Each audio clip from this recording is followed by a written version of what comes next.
કઈ સ્થિતિમાંથી પસાર છું. અને 1996 જ્યારે હું 11 વર્ષનો હતો ત્યારે મારા પપ્પા દુનિયા છોડીને જતા રહ્યા હતા. અને મારા પપ્પાની ઉત્તરક્રિયા જે હતી, જેને આપણે દાડો કહીએ, જેને આપણે પાણી રોડ કહીએ, જેને કે ઉત્તરક્રિયા કહીએ, 50 કિલોમીટર એરિયો બદલે એટલે નામ બદલાય, પણ રિયલ તો સિસ્ટમ એ જ છે. અને મને હજુ મારી આંખ સામે તરવરે છે કે એ જે કે ઉત્તરક્રિયાનો ખર્ચો હતો એ સમયમાં 1996 તે મારા પપ્પાની ઉત્તરક્રિયાનો કરવાનો ખર્ચો અમારા પાસે હતો નહીં સાહેબ. કોઈ 50 રૂપિયા આપ્યા, કોઈ 100 રૂપિયા આપ્યા, કોઈ 200 રૂપિયા આપ્યા, આમ કરી અને 920 રૂપિયાનો ભાડો થયો હતો. અને એ જ્યારે 920 રૂપિયા ભાડો થઈ જાય, હું સાક્ષી એનો હતો. અંદરથી ઘણી બધી તકલીફ થઈ હતી કે ભાઈ બધાના ઘરે જન્મ મરણ થાય, મારા ઘરે જવું શા માટે? પણ નાની ઉંમરથી કંઈ સમજાતું નથી. આમ કરતે કરતે હું મારા જીવનમાં આગળ વધી રહ્યો હતો. હું તમને બધાને એક મેસેજ આપવા માંગુ છું. મારો અભ્યાસ 8 પાસ છે. ભણવામાં હોશિયાર હતો, પણ કોઈ કારણોસર ગરીબાઈને કારણે ભણી ન શક્યો. આ જ રીતે મારું જીવન પસાર કરી રહ્યો હતો. ધીરે 1998 મેં પ્રથમ કામ કરવાની શરૂઆત કરી દીધી. ત્યારે મારી એક દિવસની મજૂરી 30 રૂપિયા હતી. ત્યાંથી લઈ અને 2018 સુધી જીવનના તમામ કામો કરી લીધા. ઓટો રિક્ષા 7 વર્ષ ચલાવી લીધી, ટ્રકો ફાડી કરી લીધા, અંબુજા ફેક્ટરીમાં ઘણું બધું કામ કરી લીધું. મતલબ તમામ કામો જે એક આમ માણસ કરે ને એ તમામ કામો કરી લીધા. અંદર કંઈક હતું કે ભાઈ કંઈક મોકો મળે તો સોકો મારીએ, પણ ક્યાં મારવા જાઓ? શું ઓટો રિક્ષામાં માણસ મોકોમાં સોકો મારે? હું તમને થોડીક આ સમજાવું છું. બેરોજગારી આ દેશ, તમે બેઠેલા ઘણા બધાને આ પરિસ્થિતિમાંથી કદાચ ભગવાન ન કરે તમે પસાર થાઓ, પણ તમારા જીવનમાં એવા ઘણો અનુભવ તમને થયા છે. તો નો ડાઉટ ત્યારે આપણા પાસે કોઈ ઓપ્શન હતો નહીં. પણ 2018માં આ કોન્સેપ્ટ મારા હાથમાં આવે, મને સમજાવવામાં આવે કે ભાઈ કઈ કાર્ય નથી કરવાનું, આપણા કામની સાથે આ કામ કરવાનું છે. અને 2018માં તમે જેમ બધા 4 ડોક્યુમેન્ટ આપીને આ સિસ્ટમની અંદર ઇન્વોલ્વ થયા, એમ હું પણ આજથી 7 વર્ષ પહેલા 4 ડોક્યુમેન્ટ આપીને આ સિસ્ટમની અંદર ઇન્વોલ્વ છું. 1 વર્ષ મને કાંઈ ન સમજાણો કોન્સેપ્ટ કે ભાઈ આ કોન્સેપ્ટ શું છે, કઈ રીતે છે. બસ સારી પ્રોડક્ટ હતી, રેગ્યુલર 1 વર્ષ વાપરી. અને 1 વર્ષ વાપર્યા પછી આમનું જે અમે વિતરણ કેન્દ્ર કહીએ, જેને પિકઅપ સેન્ટર કહીએ, ત્યાં જવાનો મને મોકો મળ્યો. અને ખરીદી કરતે કરતે 10 મિનિટ મેં વાતો સાંભળી, જે ત્યારે તો એ સરનું નતો ઓળખતો, જે મારા મેન્ટર છે, જે મારા ગુરુદેવો છે, એના માટે એક જોરદાર તાળી. હરીશભાઈ ઠુમર હતા તે દિવસે. અને એ 10 મિનિટ મેં વાતો સાંભળી અને આ કોન્સેપ્ટ મારા મગજમાં વિતર્યો. ત્યાં સુધી ના આવ્યો. ઘરે મારા અપરાઈને મેં તેડાવ્યા, થોડુંક આને સમજ્યો. અને સમજ્યા પછી મેં નક્કી કર્યું કે ભાઈ હવે આપણે આ કોન્સેપ્ટમાં કામ કરવાની શરૂઆત કરી આપવાની છે. શરૂઆત મારી ઓટો રિક્ષાથી થઈ. 2 વર્ષ મેં પણ એક ઓટો રિક્ષાની સાથે સાથે આરસીએમ અભિયાનમાં કાર્ય કર્યું. પણ ઓટો રિક્ષા 7 વર્ષ ચલાવી છતાં ક્યારે 10,000 ઉપર નતો પહોંચ્યો. અને આરસીએમ ની અંદર ઓટો રિક્ષા ચલાવતા 2 વર્ષમાં એક મારું લેવલ આવ્યું સ્ટાર બેનનું, અને મારું કમિશન મળ્યું 21,447 રૂપિયા. ત્યારે મેં નિર્ણય લીધો કે જે પાર્ટ ટાઈમ કામ કરવાથી, આપણા ધંધાની સાથે કાર્ય કરવાથી જો મહિને 20,000 જેવી ઇન્કમ આપતી હોય તો હવે મારે ઓટો રિક્ષા ના ચલાવવી જોઈએ. અને ત્યારે એ જ ઓટો રિક્ષા વેચી એક જૂની વેગેનાર કાર લીધી. અને પછી લઈ સવારના 9 થી રાતના 12 વાગ્યા સુધી ફૂલ ટાઈમ આરસીની શરૂઆત કરી. અને 2 જ મહિના ફૂલ ટાઈમ કર્યું તો હું એક રોયલ્ટી શેર બન્યો. અને એમનું કમિશન બન્યું 30,000 રૂપિયા.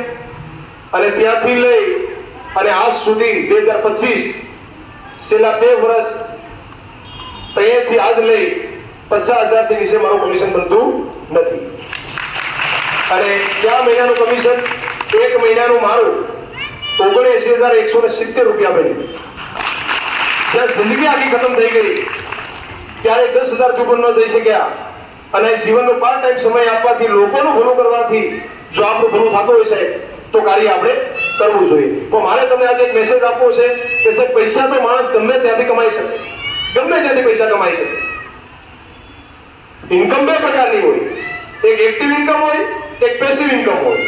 એક્ટિવ ઇન્કમનો મતલબ થાય છે કે ભાઈ શરીર કાર્ય કરે છે ને પૈસા આવે તો એક્ટિવ ઇન્કમ છે.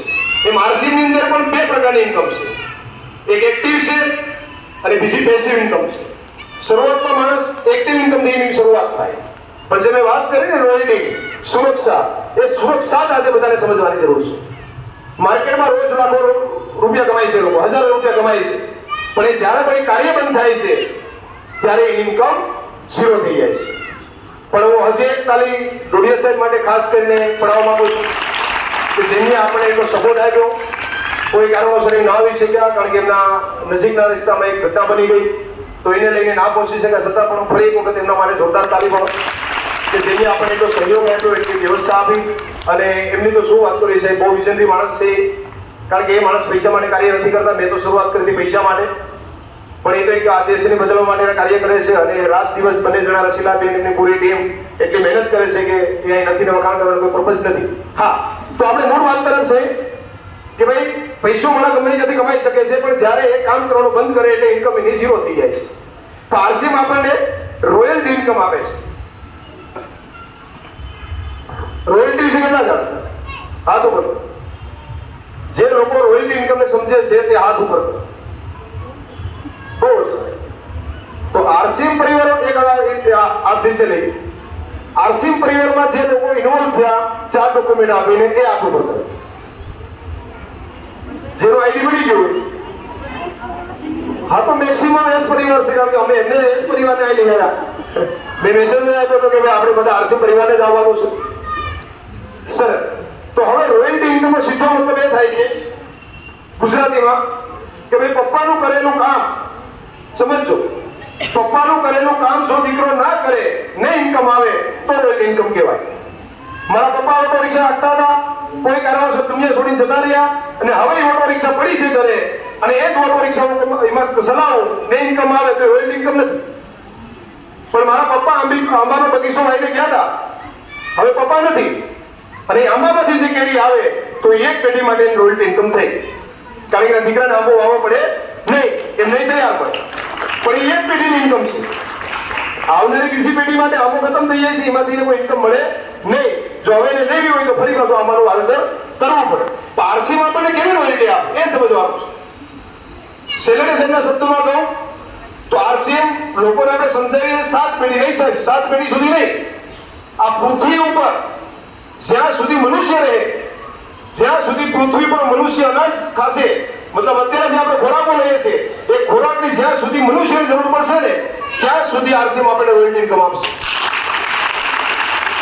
કારણોસર કોઈ પકડતી ઓલું કરે લોકો હવા ખાઈને જીવન જીવે તો એક વસ્તુ અલગ છે, બાકી અત્યારે હાલ જે કન્ડિશન છે એ કન્ડિશનમાં જ્યાં સુધી લોકો રહેશે ત્યાં સુધી આરસીએમ આપણે રોયલ્ટી ઇન્કમ આપશે. પણ આ મજાનો પોઈન્ટ શું છે કે ભાઈ લોકોનું ભલું કરતા કરતા આપણું ભલું થાય છે. આપણે કોઈનું નુકસાન કરતા નથી સાહેબ, કોઈને છેતરતા નથી, કોઈને લૂંટતા નથી, કોઈ સાથે ખરાબ કાર્યો કરતા નથી. લોકોના આરોગ્યને સમજાવતા જે પૈસો કાયદેસર આપણો માર્કેટમાં જતો રહે છે, લાંબી ચર્ચા નથી કરી, મારે એ તરફ નથી જવું, પણ છતાં તમને એક મેસેજ આપી દઉં છું કે તમારા ઘરની અંદર સવારે જે ટૂથપેસ્ટ આવે છે અન્ય કોઈ પણ જાહેરાતવાળી કંપનીની, તો એક ટૂથપેસ્ટના 120 રૂપિયા તમારા ઘરમાંથી જાય છે જાહેરાતમાં. આ ગવર્મેન્ટના આંકડાઓ છે. અને આરસીએમ જાહેરાત વગરની ટૂથપેસ્ટ આપણા 120 રૂપિયા બસાવી અને આપણે 50 રૂપિયામાં આપે છે. આરસીએમ એના પૈસા આપતો નથી, પણ જે આપણી રગોડાની મહેનતના પૈસા છે જતા રહી છે માર્કેટમાં, સેલિબ્રિટીઓના ઘરમાં, કરીનાબેનના ઘરમાં, વસંતિયાઓના ઘરમાં, એ આરસીએમ પૈસો બસાવે છે અને જે લોકો મહેનત કરે છે એને આપે છે. અને મારા વચ્ચે જે સમુદાય બેઠો છે એ બધો સમુદાય એ છે કે રોજ રાતે લોકોને ઘરે ઘરે જઈ અને આ અભિયાન અને આ કોન્સેપ્ટ સમજાવે છે. તો તમારા જોરદાર માટે શાનદાર એક તાળી. પણ મારું આવવાનું કારણ એક જ હતું કે પૈસા તો ગમે ત્યાં કમાઈ લે છે. 12 વીઘા જમીન હતી, ઘણા બધા પ્લાનિંગ હતા, પણ એ પ્લાનિંગમાં હું શું ત્યાં સુધી સફળતા હતી. મને એ ખ્યાલ જ હતો કે આવનારી પેઢી કેવી બનશે કેવી નહીં, એનામાં જે મારામાં સ્કિલ છે એનામાં હશે કે નહીં, એવું છે કે ઊભું કરવું એ સંભાળશે કે નહીં. પણ જ્યારે આરસીએમ ની અંદર મને ખબર પડી ત્યારે મને જાણવા મળ્યું કે ભાઈ જો તમે અમુક લેવલ સુધી લોકોના ઘર ઘર જઈ એક પ્રોડક્ટ વાપરવાવાળા લોકોનો જો નેટવર્ક તમે બનાવી લ્યો તો કદાચ તમારી આવનારી પેઢી એમાં કદાચ કાલો હોઈ શકે, બેરો હોઈ શકે, ગોરો હોઈ શકે, ગમે એવી તમારી આવનારી પેઢી હશે એને કોઈ કંપનીમાંથી પૂછવા નહીં આવે કે આ કાળો છે કે આ ગોરો છે કે આ સફેદ છે, પણ એક જ વસ્તુ પૂછશે કે આ દિનેશ સાવરાનો સીધી લીટીનો વારસદાર છે, તો કે યસ, એટલે હસો એવો બિઝનેસ એના નામે ટ્રાન્સફર કરી આપશે. કોઈ સ્કિલની જરૂર નથી, બસ ખાલી મહેનત કરવાની છે. તેથી 5 વર્ષ દિલ ખોલી શા માટે મહેનત કરવી એક રાઉન્ડના માધ્યમથી તમને સમજાવવા માંગુ છું. સમજીએ આપણે અહીં એક બે રાઉન્ડ દોડ્યો છે, અહીંયા આપણા 2 બાળકો છે, અહીંયા આપણા મમ્મી પપ્પા છે અને અહીંયા આપણે પતિ પત્ની છે. આ રીતનો બધાનો પરિવાર હોય છે. આ રીતે જોયું બધાનું. કદાચ બાળકો વધારે છે કે ભાઈ મમ્મી પપ્પા એક જ હોય, પતિ પત્ની પણ એક જ હોય. સમજો આ બાળકો છે, આ મા બાપ છે અને આ ખુદ આપણે છે. અને આમાંથી આ માણસ મહેનત કરે છે રાત દિવસ, સવારે 9 થી લઈ રાતના 5 વાગ્યા સુધી, રાતના 6 વાગ્યા સુધી, મતલબ જે કઈ એને જે કઈ સેટ હોય એ પ્રમાણે મહેનત કરે છે આ માણસ. અને આ માણસ ઉપર જ આખા પરિવારનું ગુજરાન ચાલે છે. મમ્મી પપ્પા વૃદ્ધ થઈ ગયા, બાળકો હજુ નાના છે, પત્ની ક્યારેય ઘર બહાર નીકળી નથી. અને આ જે કે માણસ રહ્યા એ રોજ સવારથી લઈ અને રાત સુધી મહેનત કરે છે અને આનું ગુજરાન ચાલે છે. આ જ રીતે આપણા બધાની સ્થિતિ છે. એક દિવસ એવી ઘટના બને છે કે ભાઈ આ રોજ છે કે રમેશભાઈના અથવા તો મારું જ નામ હોય એટલે હું દિનેશભાઈના નામનું મારું નામ લો એટલે કોઈને તકલીફ ન થાય. અને રોજ દિનેશભાઈ ડેઈલી 6 વાગે ઘરે આવે છે. રોજનો રૂટીન છે, સવારે 9 વાગે જવાનું, 6 વાગે ઘરે આવે છે, આખો દિવસ કમાય છે. દિનેશભાઈ ઘરે આવે એટલે એના બાળકો, એના મમ્મી પપ્પા, એના પત્ની બધા ખુશ થાય છે, મારા પપ્પા કામ કરીને આવતા રહ્યા.